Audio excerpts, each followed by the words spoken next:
Hello दोस्तों, मैं पायल आपका अपनी वीडियो में स्वागत करती हूँ। आज हम पढ़ेंगे फंक्शनल एनाटॉमी ऑफ किडनी। हमने इसके पहले वाली वीडियो में देखा था कि रेनाल सिस्टम क्या होता है। आज हम देखेंगे कि फंक्शनल एनाटॉमी क्या होती है किडनी की। So let's start. Functional anatomy of kidney. Kidney is compound tubular gland covered by a connective tissues capsule. Kidney एक कंपाउंड ट्यूबुलर ग्लैंड होता है जो कवर्ड होता है कनेक्टिव टिश्यूज से। It has depression on it's medial border called hilum. ये जो part होता है इसको हम बोलते हैं हाइलम। इससे renal artery, renal veins, nerves and ureter pass through this hilum. इस हाइलम से रेनाल आर्टरी, रेनाल वेन्स और यूरेटर पास होता है। Layers of kidney. अब हम पढ़ेंगे किडनी की लेयर्स कितनी होती है। Component of kidneys are arranged in 3 layers. Kidneys की 3 लेयर्स होती है।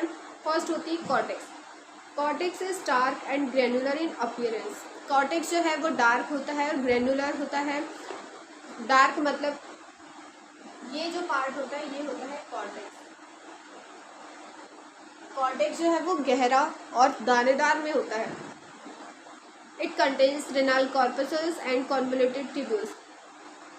जो आउटर कॉर्टेक्स होती है, आउटर कॉर्टेक्स ये रेनाल कॉर्पसेस और कॉन्वोल्यूटेड ट्यूब्यूल्स को कंटेन करती है। कॉन्वोल्यूटेड ट्यूब्यूल्स मीन्स थोड़ा घुमावदार वाला हिस्सा, लाइक दिस। इस टाइप से कॉन्वोल्यूटेड ट्यूब्यूल्स प्रेजेंट होते हैं। Eight intervals cortical tissues penetrate medulla. Eight intervals means थोड़ा नीचे, कॉर्टेक्स की भी थोड़ा नीचे, मतलब कॉर्टेक्स की लेयर में थोड़ा नीचे कॉर्टिकल टिश्यूज प्रेजेंट होते हैं जो पेनिट्रेट करते हैं मेडुला को in the form of columns. Columns की फॉर्म में, जिसको हम रेनाल कॉलम्स बोलते हैं, कॉलम्स ऑफ बर्टिन भी बोलते हैं। सेकेंड लेयर होती है inner medulla. Medulla contains tubular and vascular structure arranged in parallel radial lines. Medulla जो है वो कंटेन करती है ट्यूबुलर और वेस्कुलर स्ट्रक्चर्स को। अब मैं बताऊंगी कि मेडुला कहाँ प्रेजेंट होता है किडनी में। कॉर्टेक्स के जस्ट नीचे ये जो पार्ट होता है ये हमारा मेडुला होता है। मेडुला होता है। Medullary mass is divided into 8 to 18 medullary और माल्फीजियन पिरामिड्स। ये जो देख रहे हैं आप ये होते हैं माल्फीजियन पिरामिड्स जो 8 से 18 हो सकते हैं।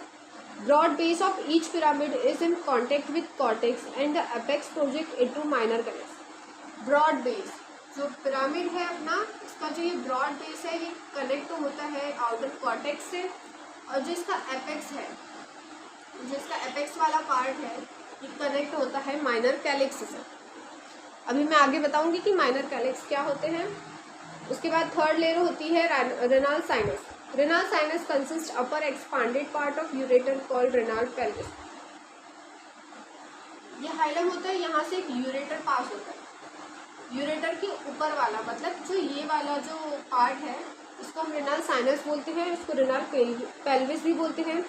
रेनाल पेल्विस के सब डिवीजन होते हैं जिसमें 2 से 3 मेजर कैलिक्स होते हैं और 8 माइनर कैलिक्स होते हैं।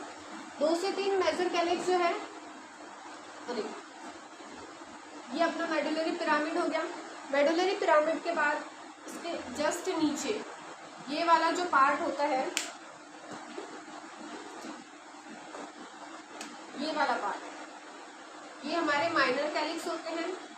माइनर कैलिक्स जो है वो बाद में थोड़ा आगे जाकर मेजर कैलिक्स में कन्वर्ट हो जाते हैं। मेजर कैलिक्स होते हैं 2 से 3 होते हैं और माइनर कैलिक्स 8 होते हैं।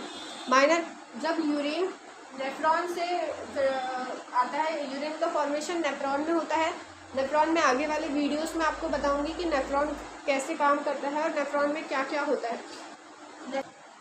तभी तक हमने थ्योरी में पढ़ा था कि किडनी के 3 लेयर्स होते हैं, कॉर्टेक्स, मेडुला और रेनल साइनस। अब हम किडनी में देखेंगे कि कहाँ कहाँ वो सब प्रेजेंट होती है।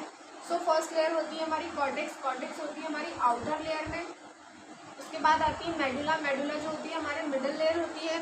देन थर्ड आती है रेनल साइनस जो हमारे हाइलम के पास होती है। कॉर्टेक्स और मेडुला के बीच में जो होता है वो होते हैं नेफ्रॉन्स प्रेजेंट होते हैं। यहाँ पर हमारी किडनी में मिलियंस ऑफ नेफ्रॉन्स होते हैं जो यूरिन फॉर्मेशन का काम करती है। यूरिन नेफ्रॉन में बनती है, नेफ्रॉन से कलेक्टिंग डक्ट में जाती है। कलेक्टिंग डक्ट भी नेफ्रॉन का ही पार्ट होता है। कलेक्टिंग डक्ट से वो मेडुलरी पिरामिड्स में आते हैं। मेडुलरी पिरामिड से वो जाएंगे रेनल माइनर कैलिक्स में। माइनर कैलिक्स से फिर वो जाएंगे मेजर कैलिक्स। माइनर कैलिक्स हमारे किडनी में 8 होते हैं और मेजर कैलिक्स जो है हमारे किडनी में 2 से 3 होते हैं। मेजर कैलिक्स में जाने के बाद जो यूरिन है वो हाइलम के थ्रू बाहर जाती है यूरेटर से, और यूरेटर से फिर वो जाती है हमारे यूरिनरी ब्लैडर में। यूरिनरी ब्लैडर में हमारी जो यूरिन है वो स्टोर होती है। ये प्रोसेस होती है, लेयर होती है किडनी की। Tubular structure of kidney. अब हम पढ़ेंगे स्ट्रक्चर किडनी का। Kidney is made up of closely arrange tubular structure. Kidney जो है वो क्लोजली अरेंज ट्यूबुलर स्ट्रक्चर से बनी होती है, जिसको हम यूरिनिफेरस ट्यूब्यूल्स भी कहते हैं। Blood vessels and interstitial connective tissues are interposed between these tubules. मैंने अभी बताया कि हमारे इसमें नेफ्रॉन प्रेजेंट होता है। नेफ्रॉन के बीच में जो जगह होती है वहाँ पे हमारे blood vessels, interstitial connective tissues present होते हैं। फिर यूरिनिफेरस ट्यूब्यूल। यूरिनिफेरस ट्यूब्यूल्स के भी 2 पार्ट्स होते हैं। फर्स्ट टर्मिनल और सेक्रेटरी ट्यूब्यूल, जिसको हम नेफ्रॉन भी बोलते हैं, which are concern with formation of urine. Terminal और सेक्रेटरी ट्यूब्यूल्स, जिसको हम नेफ्रॉन्स भी बोलते हैं, जो फॉर्मेशन करता है यूरिन का। सेकंड होता है कलेक्टिंग डक्ट और ट्यूब्यूल्स, जो ट्रांसपोर्ट करता है यूरिन का नेफ्रॉन से पेल्विस ऑफ यूरेटर। फर्स्ट तो हो गया नेफ्रॉन जो यूरिन का फॉर्मेशन करता है। सेकंड हो गया कलेक्टिंग डक्ट। कलेक्टिंग डक्ट जो है वो यूरिन को नेफ्रॉन से मेडुलरी पिरामिड्स में लाने का काम करता है, मतलब कि ये यूरिन का ट्रांसपोर्टेशन का काम करता है। Collecting duct unit to form duct of bellini. Collecting duct की यूनिट को हम डक्ट ऑफ बेलेनाई बोलते हैं, which open into minor calyx through papillae. Collecting duct की यूनिट को हम डक्ट ऑफ बेलेनाई बोलते हैं, जो ओपन होती है माइनर कैलिक्स में पेपिलाई के थ्रू। ये हो गया यूरिनिफेरस ट्यूब्यूल्स। सो इसके बाद हम नेक्स्ट टॉपिक पढ़ेंगे function of kidney. So thank you.